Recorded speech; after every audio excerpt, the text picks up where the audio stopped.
Hello, fellow Redbirds. Welcome to Bird Fans Forever podcast number 35. Please follow us on our @BirdFansForever Twitter account to be notified of our latest podcast videos and to participate in our fun polls. Also, go visit our website, www.birdfansforever.com, where you can find a list of our previous podcasts. Finally, visit Bird Fans Forever on YouTube and dunk on that subscribe button. Our YouTube site has our previous podcasts. In addition, YouTube has our archive of classic Redbird games that have accumulated thanks to so many Redbird fans who've been kind enough to share their video libraries with us. We hope to keep adding to our collection of games, and if you are a fan, chances are you will find a game on there you want to lose a couple of hours watching. Our guest for today played with our basketball Redbirds from 1990 to 1994. We'll be right back with our guest, Chuck Barnes.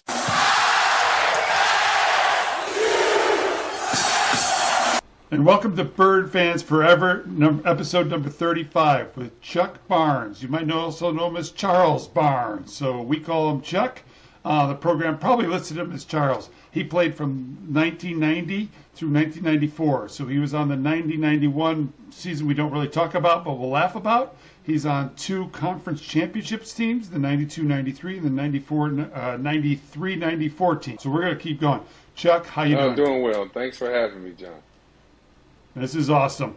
I've got to know him from just coming back to watch him play and then through the alumni stuff, and him and Fitch are just, they get these two together and it's dangerous. And so, but today, no Fitch, just you, big man. And so, question we always start with, how'd you get to ISU? Yes, how to get to ISU. So I played at Whitney Young High School. I actually started playing as I was a sophomore. Started varsity, ran into this kid, didn't really know him well at the time, Richard Thomas, number 14, as you guys know him, old Rich. And so literally before practice every day, I played one-on-one with Rich every day. And he kicked me every which way to Sunday, every day in practice. And so, I just never had met a guy that played ball, that just had a jump shot like he was. I pretty much idolized Rich, so we became friends. And as Richard's, you guys may or may not know, Whitney Young back in my era was terrible. Kind of before I started playing. They were in the Red West. They were down in the Blue, which is the lower division. Well, as we started winning with Rich and met some of our other teammates, we got better. And so, of course, now you have the college coaches coming, and they're starting their recruiting process. And so I just think Rich was supposed to have a visit to Wyoming, I think, and then Illinois State. So he narrowed it down to go to Illinois State. So that was the talk of Whitney Young at the time, because we didn't have that many D1 players going. And so Rich left. I had another year at Illinois State. I played very well. I was an all-conference player, 20 and 10 a game. So my recruiting took off. And so I had a lot of mid-major interests. My claim to fame at the time was get recruited by Michigan State with Tom Izzo. He was an assistant at the time, so I bragged to my son about that all the time. He didn't believe me. My recruiting process, I didn't have anyone, say my dad, my folks around me that really played ball. Like Rich was kind of our conduit for Whitney Young by going D1. And so Rich goes down to Illinois State. You guys, go to the NCAA tournament. Like, that was just so exciting for us, right? So the first coach that came that I remember, it actually was Coach Bender. He came to our games. And so I kind of remember him recruiting Rich and, kind of seeing him in the stands, a lot different from now with Instagram and TikTok and all the other recruiting things that they got going on now. But anyway, so Rich says, hey, man, you need to come on down for a visit. So I visit Northern Illinois first. I didn't really like Northern. All right. So then I get down to Illinois State. I had the time of my life. Is Rich your host? Rich was my host. Oh. And it was Rich, Elvin Flores, Antoine Yates. Yeah. So I thought as a senior in high school, I was in college because I knew Rich, right? I knew Elvin because Elvin's related to Rich. And, we played against each other in high school. I knew Antoine Hicks from when we played at Holy Trinity. I played against him in high school. So I knew these guys. So I'm like, wow, this is pretty cool. So I get down there, and I'll never forget this. At the end of the visit on that Sunday, I go into the meeting with Coach Bender and Rich. And Rich just looks at me. He's like, you coming to what? I was like, of course. And that was that. Everything. And I didn't look at any other schools. I had Iowa State, Baylor, a few of those other schools. I was like, nope, going to play here. And I can remember when you guys went to the tournament, seeing you guys playing Michigan on TV. I mean, they sold me. It sold me. Yeah. So great. So we sold you, and then you have to do the thing that you did over spring break after the Michigan game, which might or might not be an NCAA violation. And I think we'll talk to Dan Butterly, who you and I both know very well, yes, indeed. and see if he could counsel us on the fact that what did you do? Absolutely. So I signed with you guys in November. I did early November. Sign, yeah. And so in my senior high school, wanting to hurry up and get out of high school, right? I'm like, well, I'm going to visit Rich, Illinois State. And so my senior year, spring break, I got on a train and I went to Illinois State. Rich and those guys picked me up, and I had the time of my life. I stayed with Rich. Listen, whatever the college guys did, I was right with them. I'll just leave it at that. And that's actually when I met you all. You all would have those open runs going on and on in Horton Fieldhouse.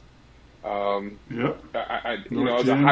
was a high flyer at the time. I could jump really good, but I quickly learned this is not high school.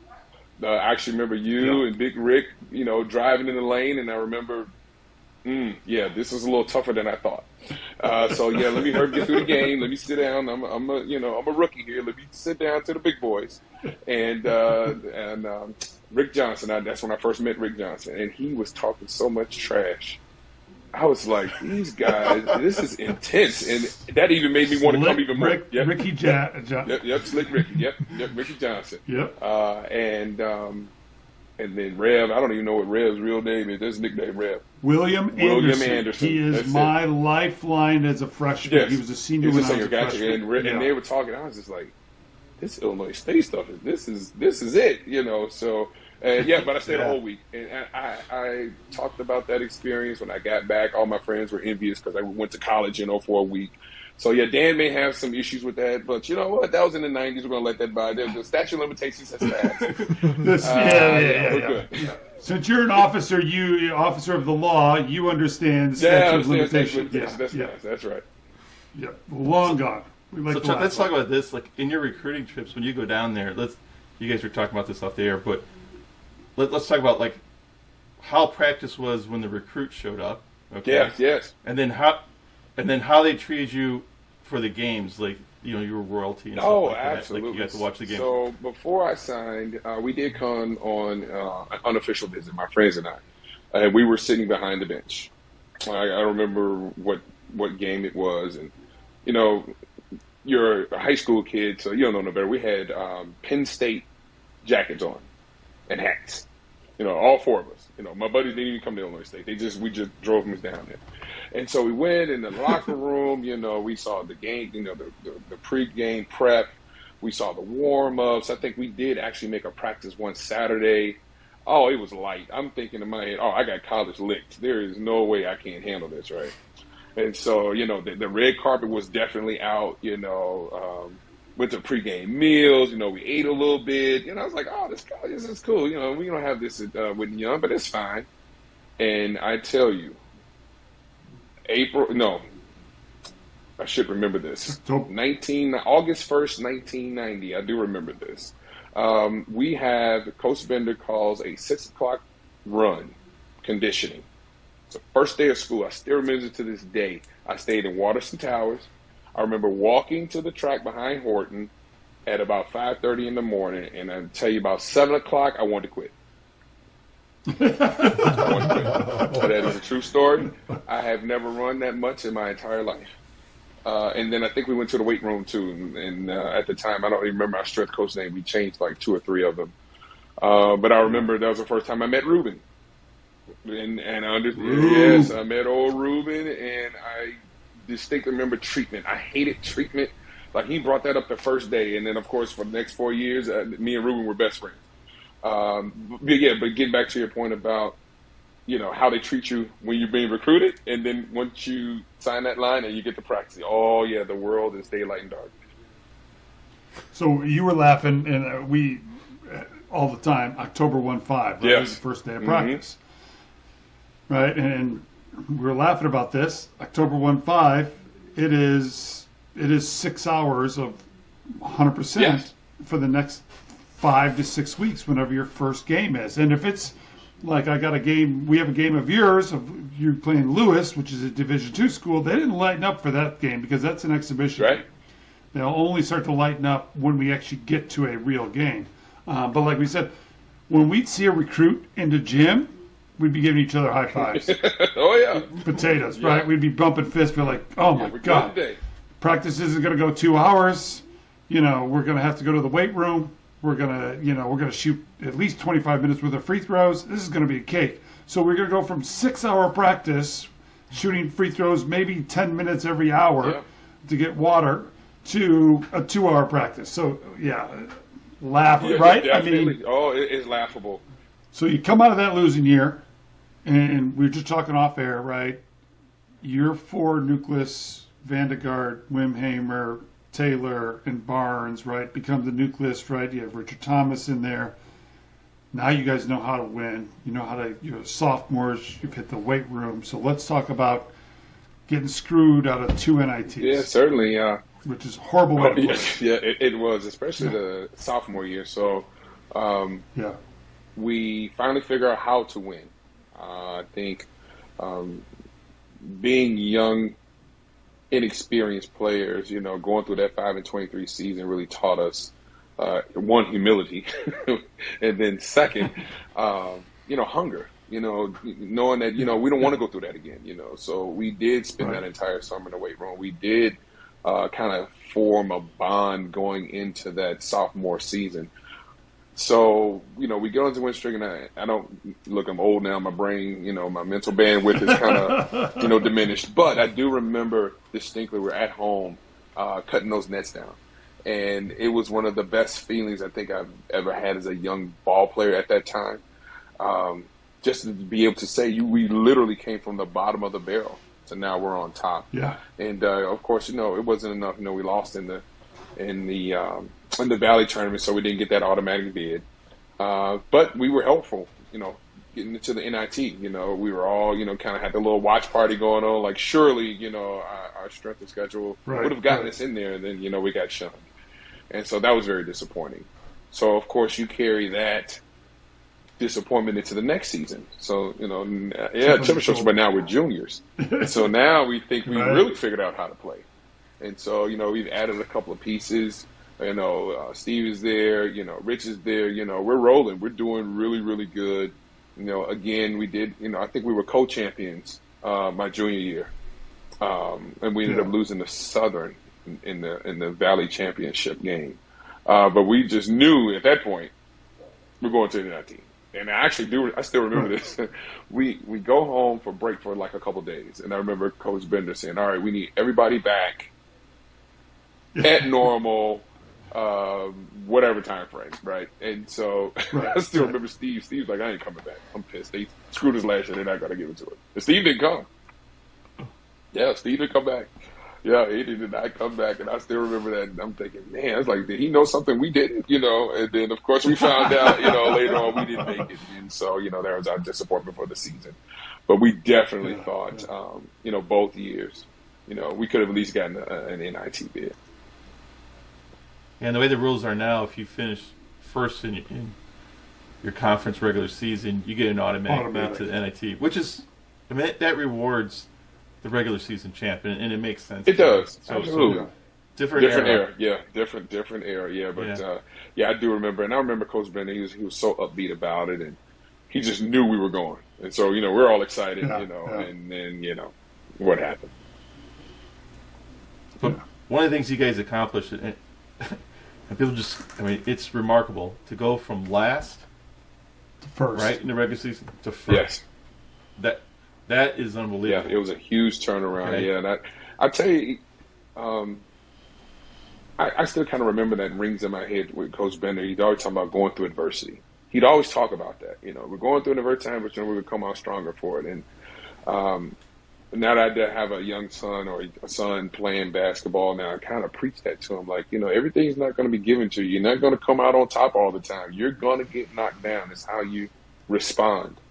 That builds your character and builds you as a ball player and as an individual and a young man. So, we did. And it was a good turnaround. And, quite frankly, we were tired of getting whooped. That's really what it is. I mean, 23, that's a lot of losing. Yeah. So after the junior year, right, you guys are coming back as seniors. But you're probably thinking, right, you didn't make the NIT. You're going to come back and kick ass, and then Coach Bender leaves. Yeah, so what was that feeling like? That was in, I would say, maybe late June, early July. I can't distinctly remember, but he called a meeting. Never forget this. Called a meeting in the locker room. So we're out in the locker room like, what's this all about? Or, no one had spread the word. We didn't know, whatever. And I distinctly remember Coach Bender coming in the locker room. He rounds that corner. You know how he does. He steps real fast. He rounds in the corner. Yeah. And his eyes are welled up. You can tell he had been upset. He had tears in his eyes. And I remember him saying, this is the hardest thing I had to do to you guys. I love you guys, but, I've been offered a position at Washington, and, it's a good move for me and the family. I love you guys, but, I'm moving on. And, the talk was really brief. It wasn't extended at all. The assistant coaches came in with him, right. And then they walk out and they leave, because he's upset, had to tell us. And I remember just sitting there, and I remember looking at Scott Taylor, because he's sitting across from me. And I'm looking at Scott Taylor, and then I look over to Vandegar, and then I'm like, what just happened? Like, what do you mean he's leaving? Like, leaving? Like, what does that mean for us? Because we just knew, hey, we're rolling now. We're NCAA bound. There was no doubt in our mind that next year with that core group, we had everybody returning. We were young, we were on the way. And then to hear he was leaving, it was crushing. It was crushing. I remember, walking. I was at an apartment at the time. I walked by to her, like, what happens now? No one. And that's the thing. No one ever thought about transferring. We're seniors at this point. Where are you going to go senior year at that point? We're good, but we're not. We wanted to be together, because we had endured so much. So yeah, it was tough. And then I heard that there was a search, and then the call when Stallings got it, it came rather quick. It did. It came rather quick, and it was definitely a different coaching style than Coach Bender. Different culture, a different way of relating to the players, and then not to mention, you're a senior now, So you think a couple of things, and you think you have a say so in a few things, right? Yeah, not so much with a new head coach. Not so much. Yeah. All right. So now you as a player got to go through this and, 89, 90. Now your son is a freshman and he's starting to go through this recruiting and craziness that's going on in college athletics. So how is it like to be sitting on the other side, right? At least you could mentor, because like you talked about earlier, our parents didn't know what we were doing. Yes. Right? All these coaches are coming into our house and they're giving us this pitch and they're all lying to us, and our parents don't know any better. They've only seen them maybe once or twice on TV and heard their name, right? That's right. And they're lying to us left and right, just trying to get us to come to their university. So what is it like now? Yeah, so my son is a freshman at De La Salle High School, and his recruitment hasn't taken off yet. Hopeful that it does. But we have had some kids in our program that have been recruited. Steve's son is being recruited, and so we talk all the time, and so we kind of compare notes and kind of figure it all out. But with the advent of, cell phones and Instagram and TikTok, social media, I just think the recruitment, I won't say it's watered down, but coaches reach out via text messages now. They reach out via direct messaging now. It's very hard to see a coach come to the games anymore. When I was being recruited, everybody knew that a college coach was in the gym, everybody would just be, so excited, and there was the excitement of getting that mailed letter to you. You know, when you opened up that letter and you read it was from a college coach, and you read it and you kept those, and you'd brag like, "Yeah, I got how many letters you got? Oh, I got like 15 letters. How many letters you got?" You know, that was a badge of honor, right? So now, not to mention the advent of AAU, and we have freshmen, sophomore, juniors, receiving quote unquote offers, right, from these college coaches. I don't know if they're real or not. I don't know how you offer a freshman to come to a university. You don't really know what that kid is going to be like later. Well, it's a verbal offer, right? And they can break a verbal offer. It's not like the letter that you and I signed. Yeah, no, absolutely. And so it becomes. I'm not exactly sure how to name. I'm still navigating, but it's just completely different now. Even with the AAU period, my son, we just came off of the live period. You got the college coach. We did see the Calipari's and a couple of the other Mizzou head coach. In the stands. They're evaluating kids, but it's like shopping almost, if you will. You're the product, and they're out shopping. And, you might get picked or you might not. So it's to me, it's tough, and not to mention. I've actually spoken to a few coaches, and they said, we're not interested in high school kids right now, because of the COVID, because of the transfer portal. A lot of coaches want older rosters because I think there's a pressure for the coach to come in or the older coach to produce now, to win now, So it's tough. I'll just say that it's really tough. I think it was tough back then, but I think it's probably tougher now. Well, and a couple of things that I always tell people is what wasn't as tough for our coaches was the fact that you spent 2 and 3 and 4 years with these same individuals. Absolutely. Right? And we built a bond that is thick as thieves, right? I mean, we have just crazy bonds with our teammates. But today, these coaches are going to get a whole new roster or 3/4 of a new roster, and they got to build the bond inside of 3 months, That's right? Because practice starts on October, and you got to be ready to go, and they got to be able to play together and know what each other is going to do and do those kind of things. But I also get the fact that, my God, right, coaches when we were playing would hit the junior college because they wanted to get a couple of juniors and, like you said, a little bit of maturity because an 18-year-old freshman. Isn't I'm a 218-pound 6'8" freshman, and I'll finish a 6'10", 245-pound senior. That's right. That's right. I mean, so and it's tough, and then I think it's putting the college coaches. I can't all blame them, and I can't. A lot of people want to blame the NCAA. I think there's pros and cons to everything. I just think right now, COVID threw everybody into a lurch. And I think that the transfer portal is continuing to throw people in a lurch. I mean, I just don't know how you build a roster when every year you're faced with the turnover that you have. Like, I don't even understand how that even works.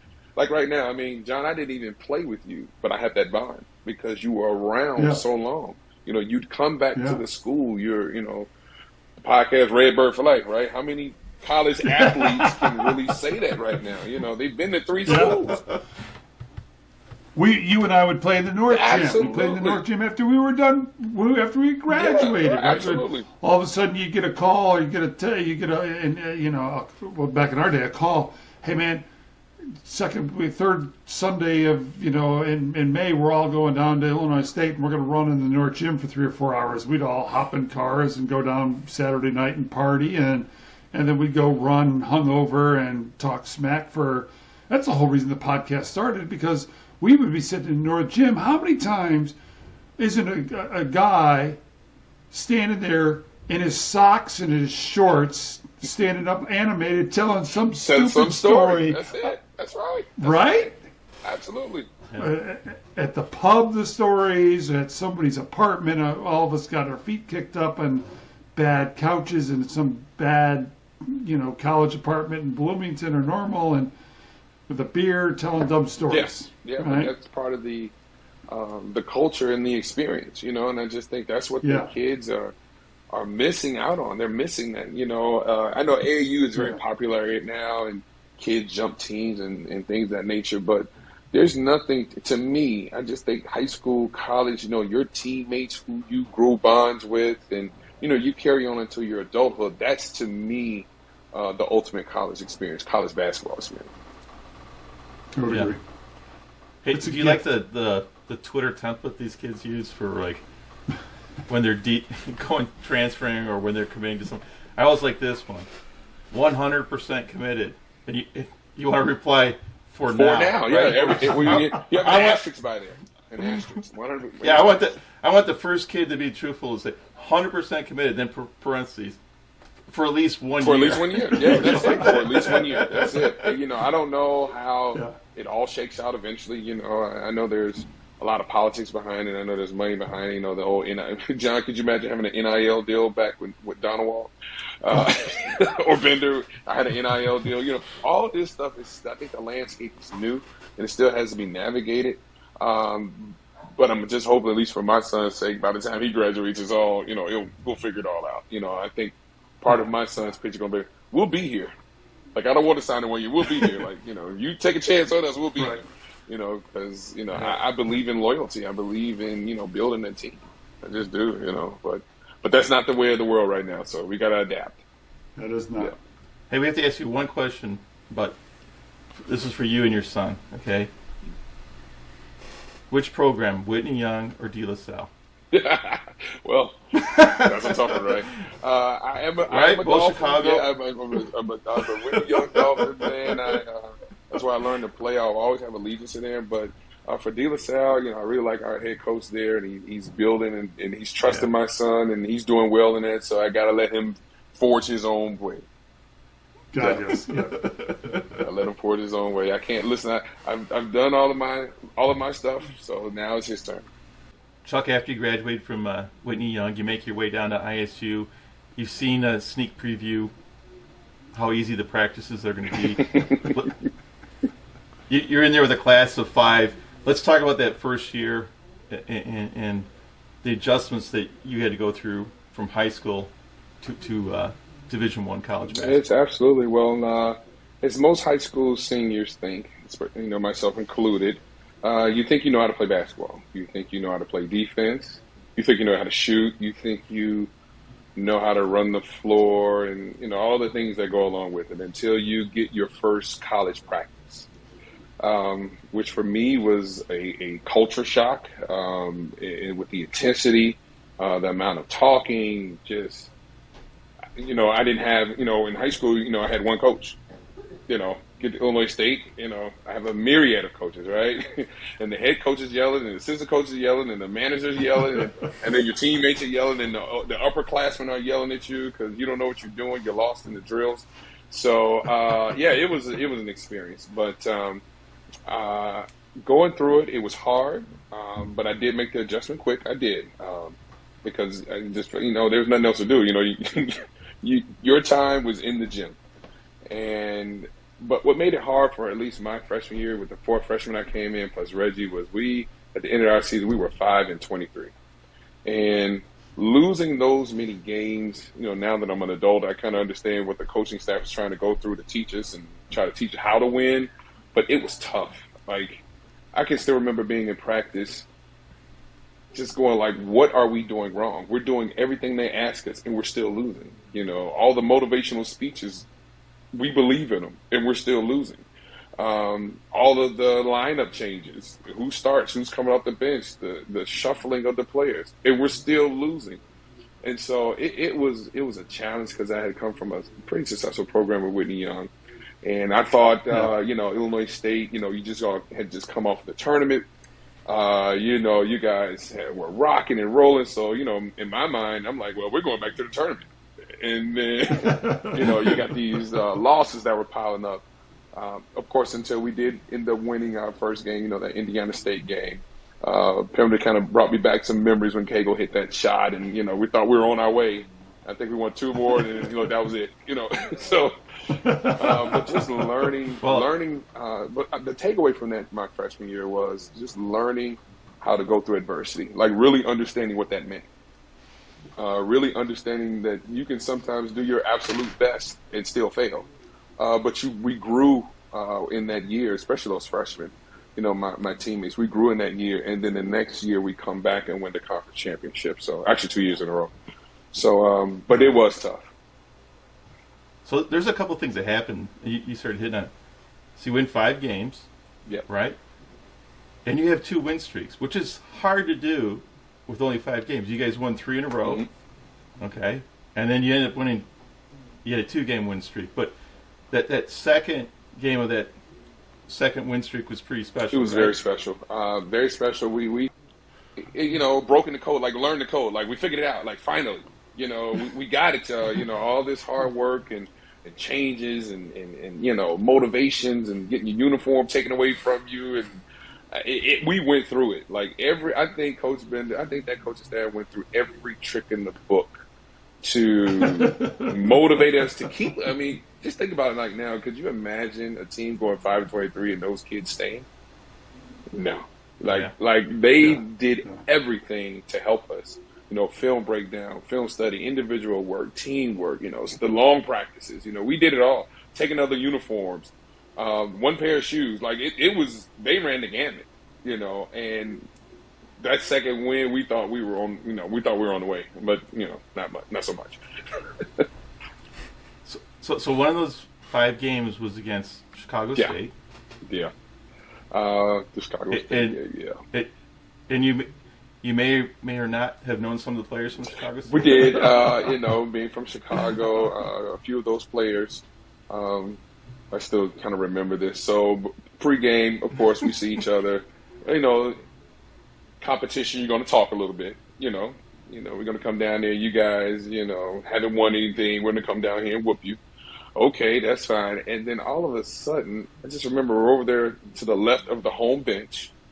A guy that I do know very well right now. Actually, he's an officer, retired officer. He gets into a scuffle, and then the coaches, the bench kind of cleared a little bit. And I remember Coach Bender running over, and he hits Coach Bender in the face, in the nose. and of course, our coach says kind of holding us back because you don't want the melee, the bench techs and stuff of that nature. But I can still remember going, you guys really, y'all gonna come all the way down here to Illinois State and get into a fight, and we believe in about a month ago, actually ran into the guy, and we still talk about that. We still talk about that to this day, being young and kids, I guess. Talk about Bender passing out, right, and how that freaked you guys out. Yes, indeed. I still don't remember that particular game, but I was on the bench at the time, and Coach Bender popped it. Coach Bender that's one thing. He's a very animated coach. Like, he was really into the game. I always remember that, his energy and enthusiasm for the game. And he was sitting on the bench, and he just jumped up. I don't know if it was a foul called or something happened.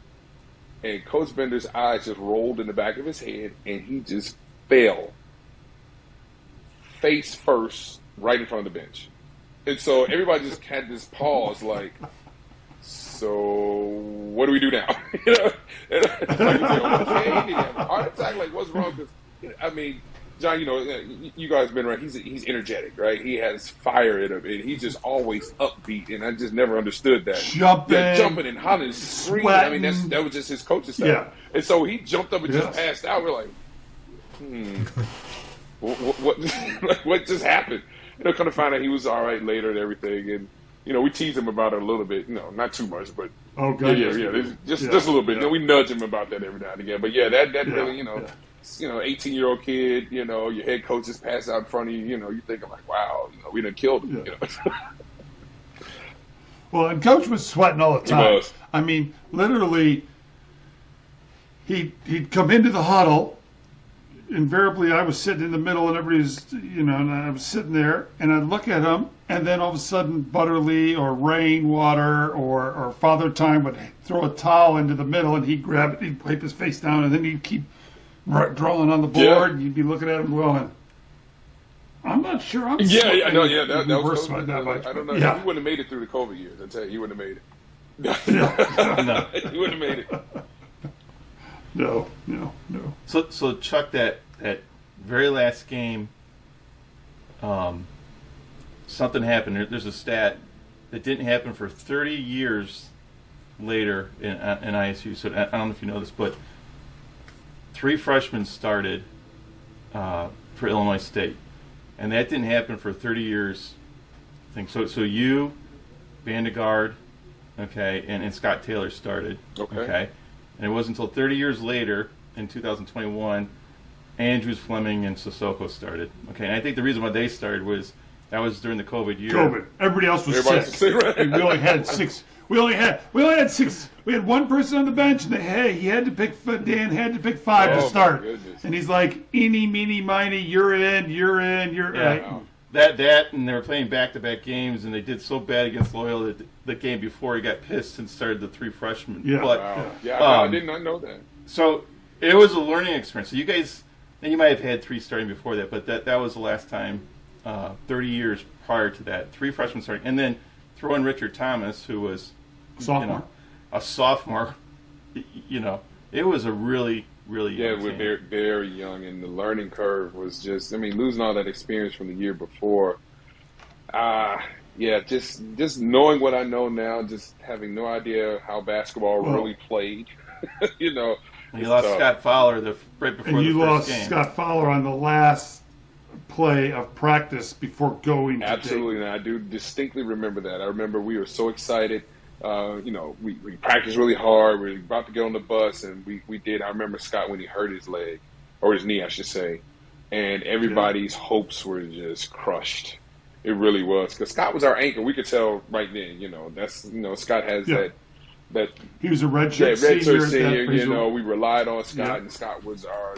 He was our leader. He was.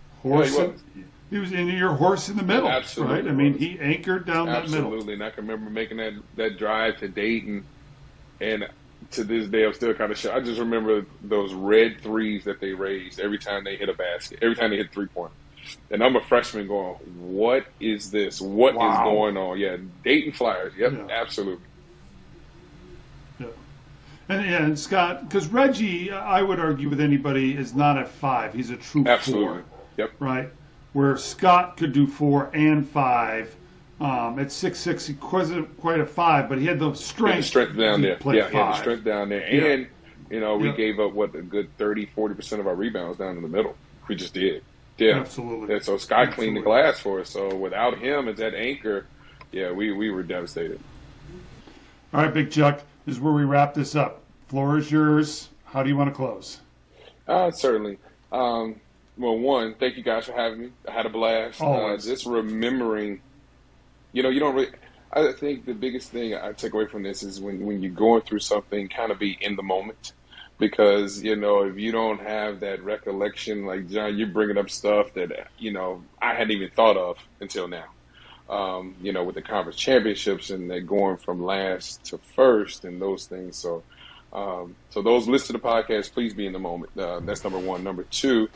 Would be a kind of a moment silent, a shout out to my teammates that passed on. Big Reggie, number 4. That was my main man. I came in with him, Illinois State. It was his passing my senior year. That was very devastating for our team and kind of the bond that we had made at Brotherhood. And also just recently Antoine Hicks, who passed away. I have had so many memories of him and Reggie and Elvin and Reggie. It's just, the little Chicago connection. On another little side note, I did meet Coach Peter and, talked to him about a couple of things. And I asked him, I said, Coach, you need to look at the city. All those are city guys that I just mentioned, when I went down to Illinois State. There's a shared bond and certain toughness that comes with the city, and I want him to reach out, to the city. And so just remember my city brothers, and I've had a great time here on the podcast, you guys, and I appreciate you. I know, John, you've been hunting me down for a while, but because of work and family, we know. It's tough, but, it's been an enjoyable experience. And one that hopefully, I can pass on to my son, because he doesn't believe half the stuff that I tell him. Not half. Not even half. If it's not on Instagram or Twitter, it doesn't exist. So even John, you talking about, VH tapes, he doesn't even know what that is. So the mere fact that you can receive some of those games and I can possibly get them to him in that digital form, that'd be awesome. Man, always, right? It's been awesome getting to meet you, getting to watch you play. getting to run with you on Sundays even after, and the alumni stuff. And Absolutely. yeah, it's just a brotherhood, right? We can sit there and laugh for hours. It's amazing. So, all right, this is episode 35 with Chuck Barnes, number 54 in your program, number 1 in your heart, the big man from Chicago. Take us out, Mr. Diener.